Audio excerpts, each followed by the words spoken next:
अस्सलाम वालेकुम स्टूडेंट्स, हम को फैक्टर को डिस्कस कर रहे थे।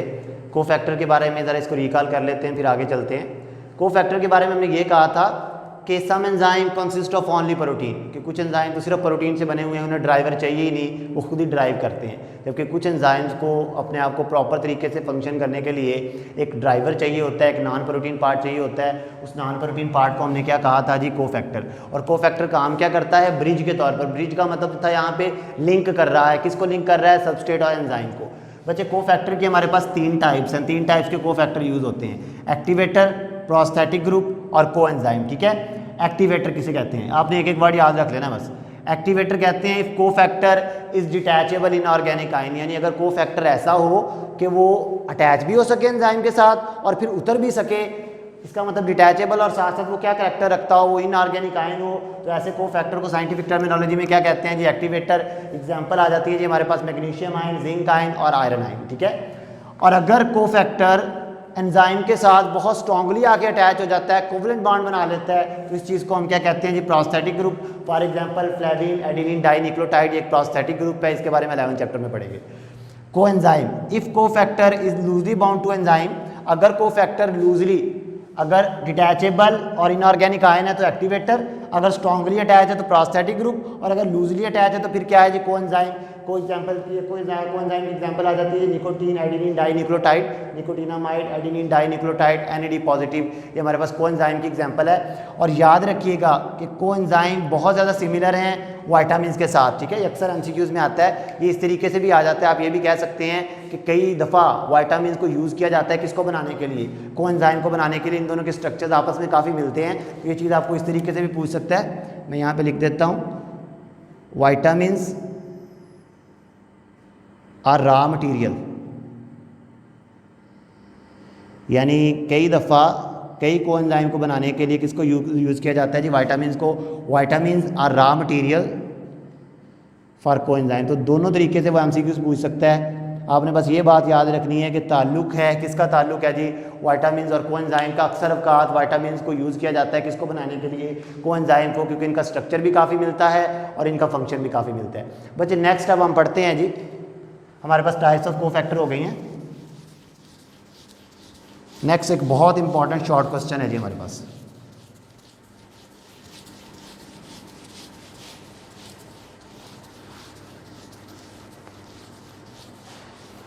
नेक्स्ट है जी हमारे पास, बच्चे पहले हमने देखी थी टाइप्स ऑफ को फैक्टर, अब हमारे पास है जी types of enzyme on the basis of cofactor. Types of enzyme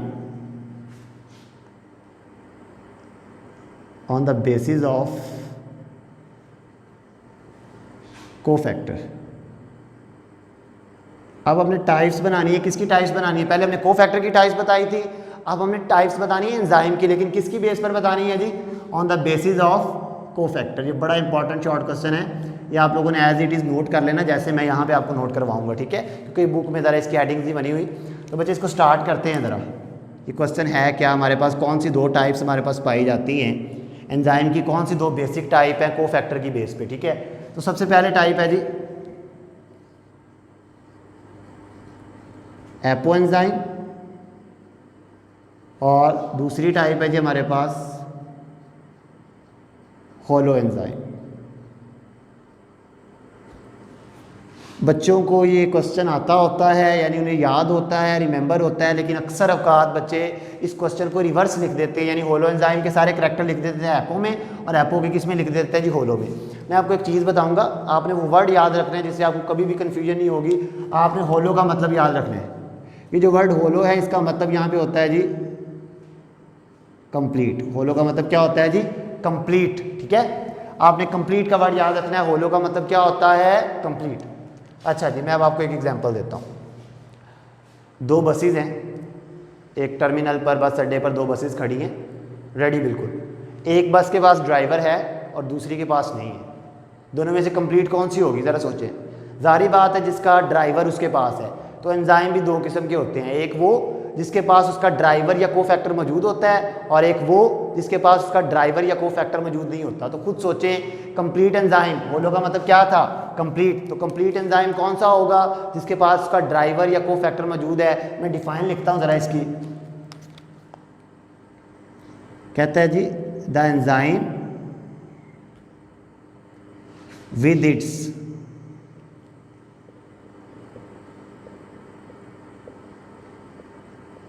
polypeptide chain and cofactor with its polypeptide chain and cofactor present। बच्चे बात सुने, आपको ना कंफ्यूज करने के लिए, उसने बुक में एक वर्ड यूज़ कर दिया पॉलीपेप्टाइड। अक्सर बच्चे कहते हैं जी पॉलीपेप्टाइड क्या है।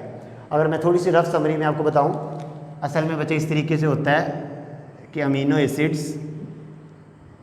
एसिड प्रोटीन के यूनिट्स होते हैं जिनसे मिलकर प्रोटीन बनती है ना, उन्हें क्या कहते हैं? Amino acids. अमीनो एसिड्स मिलके डायरेक्टली प्रोटीन नहीं बनाते, वो पहले क्या बनाते हैं जी?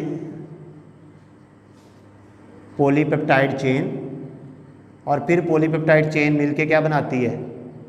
प्रोटीन, और फिर प्रोटीन क्या बनाती है जी?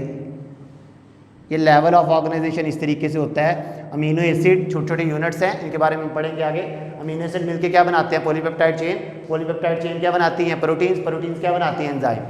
अब वो यहाँ पे सिंपल ये भी कह सकता था the enzyme with it's protein and cofactor, यानी वो एंजाइम जिसके पास उसका प्रोटीन पार्ट भी हो, और कोफैक्टर का मतलब क्या था? उसका नॉन प्रोटीन पार्ट भी हो। कोफैक्टर क्या होता है? हमेशा हमने पीछे पढ़ा था, नॉन प्रोटीन। और पॉलीपेप्टाइड का मतलब यहाँ पे क्या ले रहे हैं जी आप? प्रोटीन। तो वो ये कहना चाह रहा है कि वो एंजाइम जिसके पास उसका प्रोटीन पार्ट भी हो और उसका नॉन प्रोटीन पार्ट यानी उसका कोफैक्टर भी हो, दोनों चीज़ें मौजूद हो, वो एंजाइम क्या होता है जी? कंप्लीट। वो यहाँ पे सिंपल प्रोटीन का वर्ड भी यूज़ कर सकता था, लेकिन आप लोगों को कंफ्यूज करने के लिए कहाँ पे चला गया? पॉलीपेप्टाइड पे। तो कहता है वो एंजाइम कंप्लीट होता है जिसके पास पॉलीपेप्टाइड चेन भी हो और साथ कोफैक्टर यानी कि नॉन प्रोटीन पार्ट भी हो, ठीक है। जबकि दूसरी साइड पे कहता है जी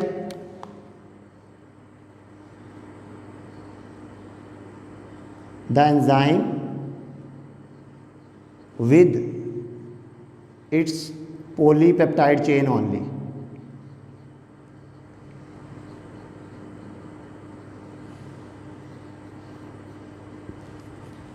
जबकि वो एंजाइम जिसके पास सिर्फ उसका प्रोटीन पार्ट हो, उसका ड्राइवर उसका नॉन प्रोटीन पार्ट ना हो, उस एंजाइम को क्या कहते हैं जी? Apo enzyme.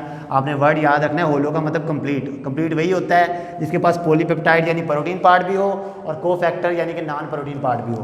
दूसरे डिफरेंस पे आ जाएं, हम ये लिख सकते हैं, इसमें कोफैक्टर क्या होता है? Cofactor is absent. यहाँ पर हमारे पास क्या आ जाएगा जी? कोफैक्टर इज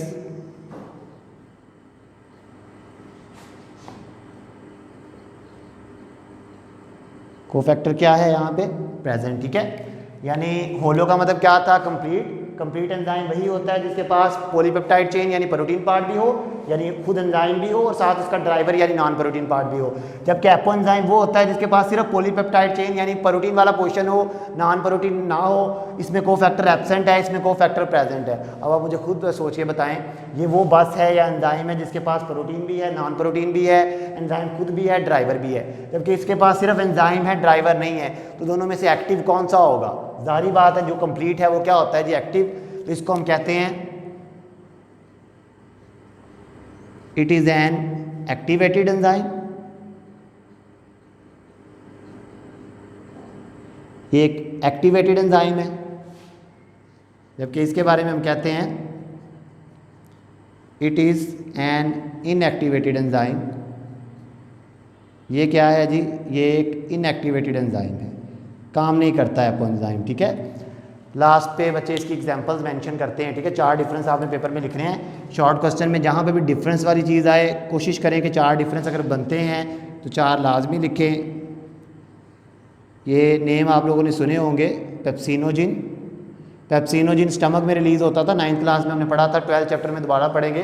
पेप्सिनोजिन स्टमक में रिलीज़ होता है लेकिन इनएक्टिव होता है क्योंकि उसके पास उसका कोफैक्टर नहीं होता, वो एपो एंजाइम है। और बाद में वो एक्टिव हो जाता है, किसके अंदर एक्टिव हो जाता है? कोफैक्टर अटैच करने के बाद पेप्सिन के अंदर और पेप्सिनोजिन और पेप्सिन में यही फ़र्क होता है कि पेप्सिनोजिन जो है उसके पास उसका कोफैक्टर मौजूद नहीं होता, इसलिए वो इनएक्टिव होता है, और जब उसे उसका कोफैक्टर मिल जाता है तो वो किस में कन्वर्ट हो जाता है जी, पेप्सिन के अंदर।